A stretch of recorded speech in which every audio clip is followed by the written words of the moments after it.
Praise God. Praise God. God is good all the time and all the time. God is good. Praise God, praise God. Isang mapagpalang araw po sa bawat isa. Sa pagkakataong ito, tayo po ay dudulog, lalapit sa ating Diyos na buhay ng may pananampalataya na kung saan may dalawa o tatlo na nagkatipon sa kanyang ngalan, naroon siya sa kanilang kalagitnaan. Sa araw na ito, tayo po ay dudulog sa Panginoon sa ngalan ng bayan ng Boljon sa probinsya ng Cebu. Ating hihilingin na maitatag ang altar ng ating manunubos sa bayan ng Boljon. Maimutag sa atong mga kaigsuunan diha sa Visayas ug sa Mindanao. Bisan pa katong atong mga kaigsuunan nga anaa sa Luzon ug sa laing nasod. Dalaygon ang Ginoo sa walay katapusan. Ang atin pong pagsambay mula sa Aklat ng Mga Awit, kapataput ikawalumput apat na kabanata, ang talata po ay 6. Habang sila'y naglalakbay sa tigang na kapatagan, tuyong lupa'y binabaha sa maagap na pag-ulan. Habang sila'y naglalakbay sa tigang na kapatagan, tuyong lupa'y binabaha sa maagap na pagulan. Habang sila'y naglalakbay sa tigang na kapatagan, tuyong lupa'y binabaha sa maagap na pagulan.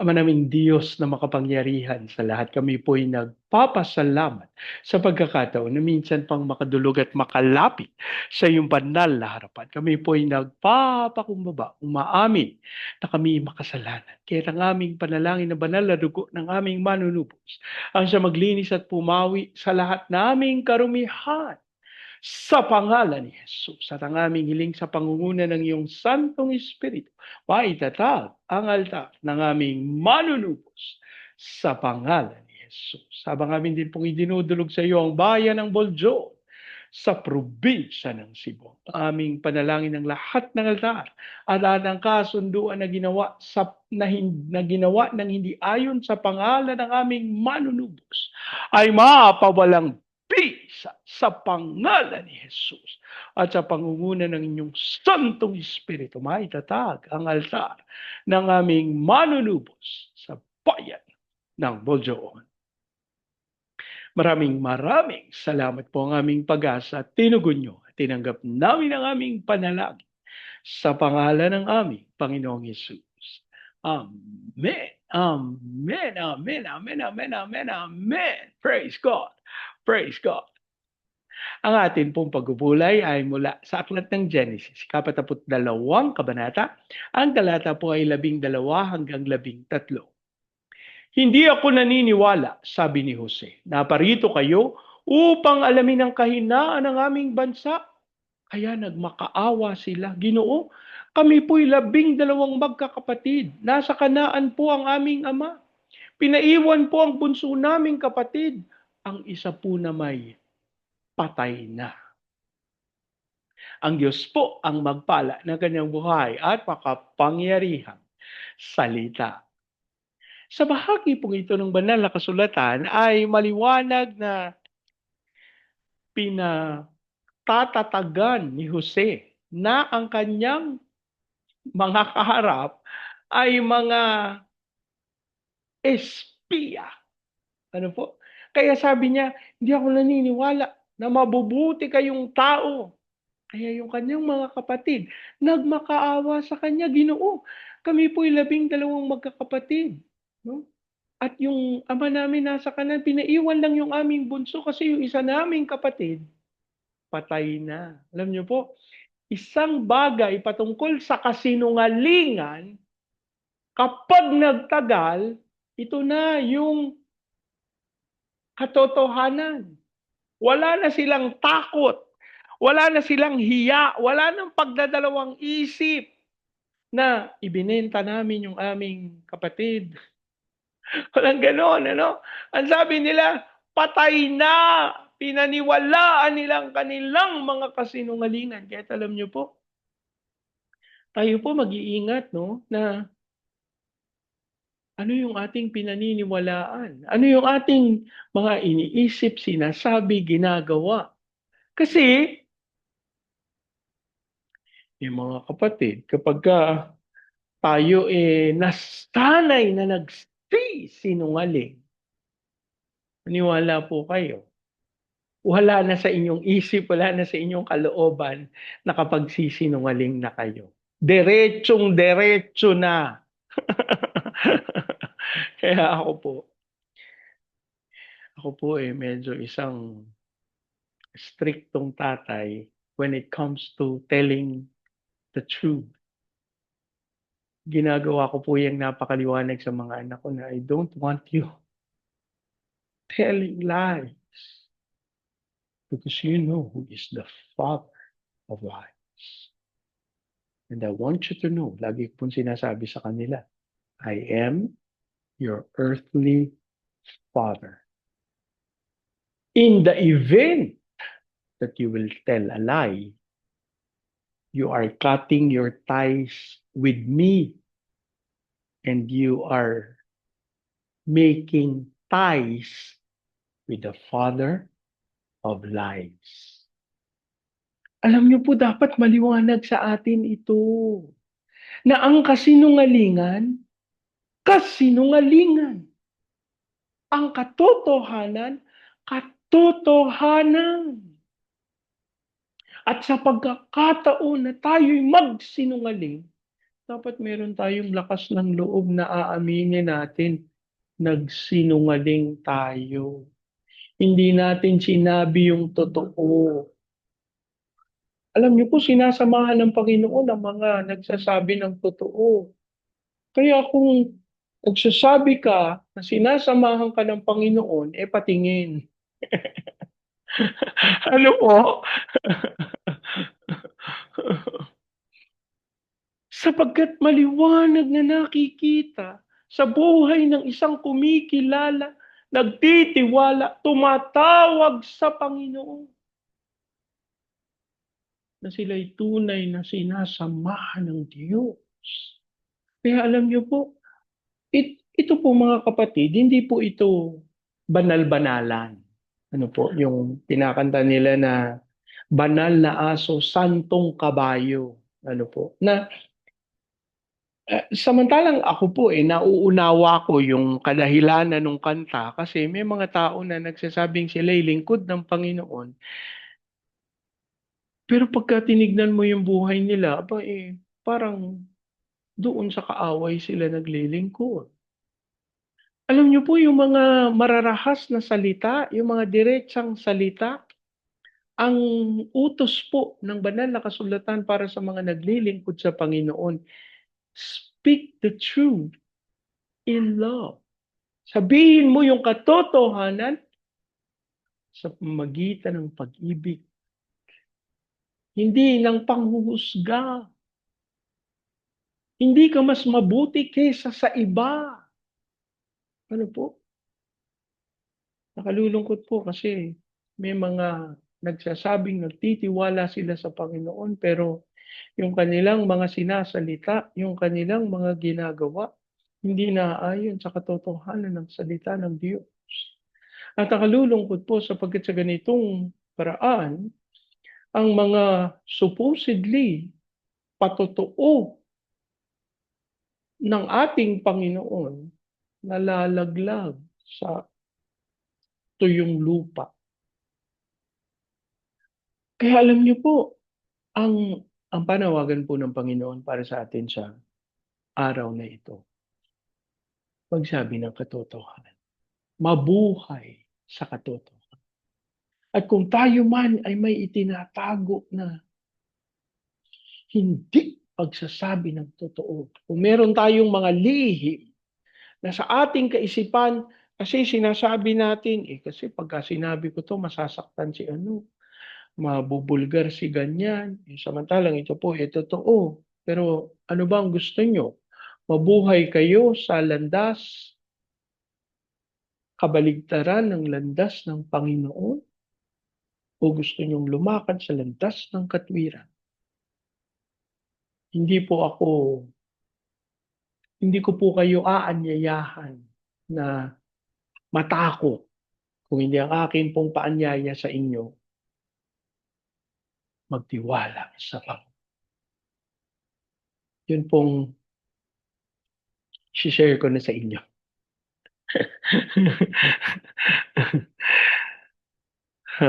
Meron pong pangangailangan yung aking anak. At ako po ay nag-iisip ng mga kapamaraanan at meron po akong nilapitan na sabi, kasi kailangan ko ng anak ng ganito, ang anak ko ng ganito, ganyan. Sabi niya sa nagpresenta ako na baka pwede ka ako, ganito, ganyan. Sabi niya, ano ba sabi ng Panginoon sa iyo? Sabi ng kausap ko, sabi ko kasi syempre kako bilang tatay, kailangan meron akong meron akong gagawin para doon sa pangangailangan ng anak ko. Sabi niya, hindi naman yun masama. Pero, hindi ba mahalaga na ang panggagalingan ng pangangailangan ng tugon doon sa pangangailangan ng iyong anak ay ang Panginoon. Sabi ko nga kasi minsan po, kapag kami kailangan tayo, gumagawa agad tayo ng mga paraan natin, nakakaligtaan nating gustong gusto ng Diyos na tayo tulungan. Gustong gusto ng Diyos na iabot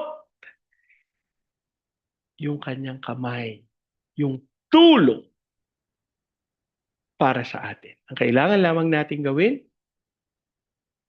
pumanatag tayo sa kanyang harapan, magtiwala at umasa sa kanyang kapangyarihan.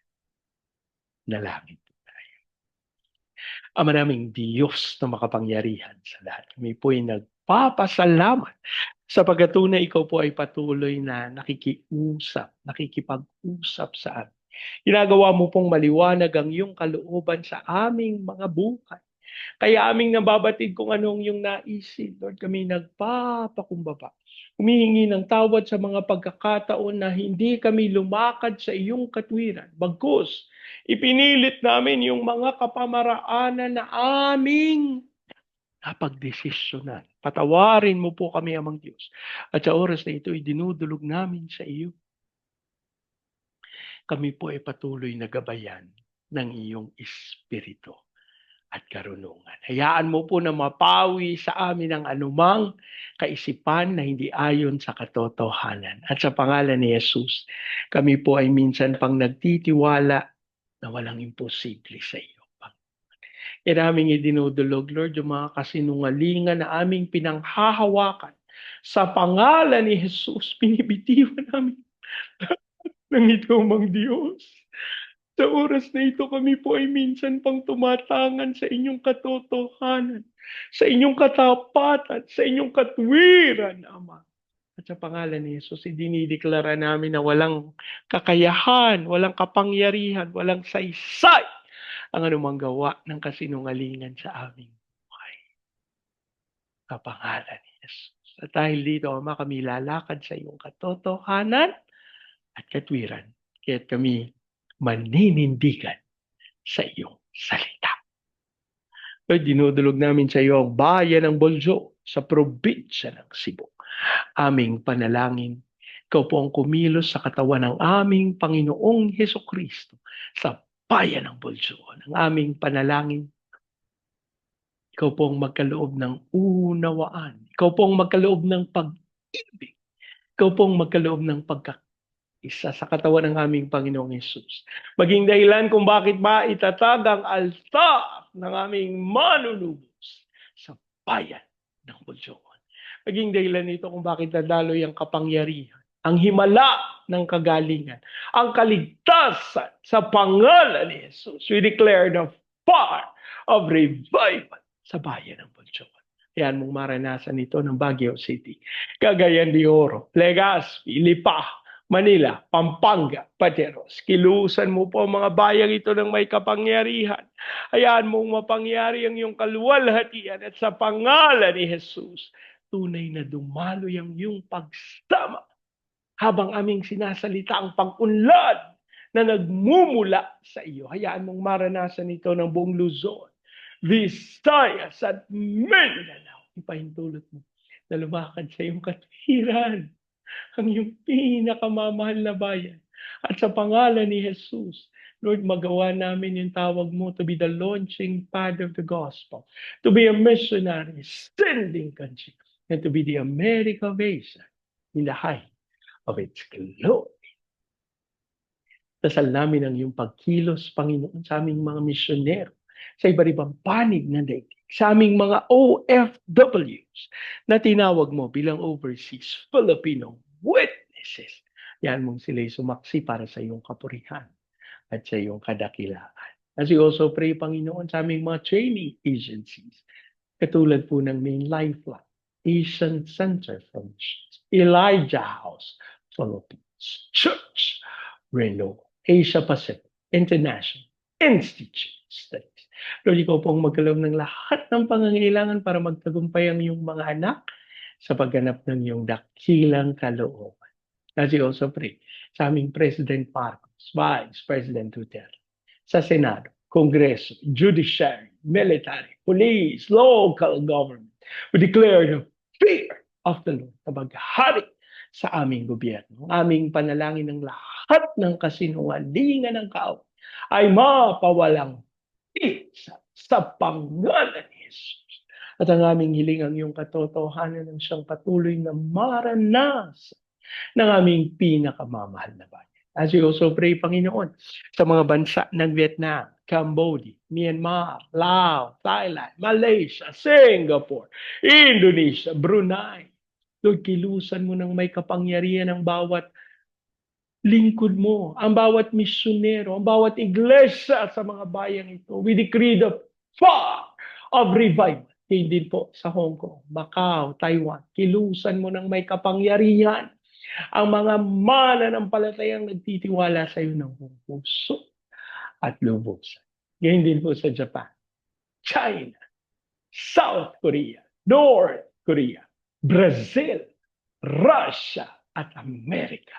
We decree the fall of revival. Yan, mong gamitin ng mga bansang ito para ihatid sa iyong paanan ang buong sanlibutan. As we declare peace over Israel. Maraming salamat. Aming pag-asa, tinugon niyo. Tinanggap namin ang aming panalangin sa pangalan ng aming Panginoong Jesus. Amen. Amen. Amen. Amen. Amen. Amen. Amen. Amen. Praise God. Praise God. Lagi po nating tatandaan sa anumang pagsubok, problema, kahirapan, sakit, karamdaman. Tayo dudulog, lalapit, tatawa sa Panginoon dahil sa Diyos walang imposible. Sa pagkakataong ito, hayaan niyo pong salitain ko ang basbas ng Panginoon sa inyo at sa inyong sambayan. I declare the everlasting love of the Father. I declare the unending blessings of the Son. I declare the sweet, sweet, sweet fellowship of the Holy Spirit now and forever. I declare there's no house and lot with parking, with a no vehicle, and with a flourishing business. In Jesus' name. Amen. Amen. Amen. Amen. Amen. Amen. Amen. Amen. Praise God. Praise God. Hanggang sa susunod po, sama-sama nating ideklara, Pilipinas, God bless you. Big time. And so we declare, to God be all the glory in Jesus' name. Amen. Amen. Amen. Amen. Amen. Amen. Amen. Amen. Praise God. Praise God.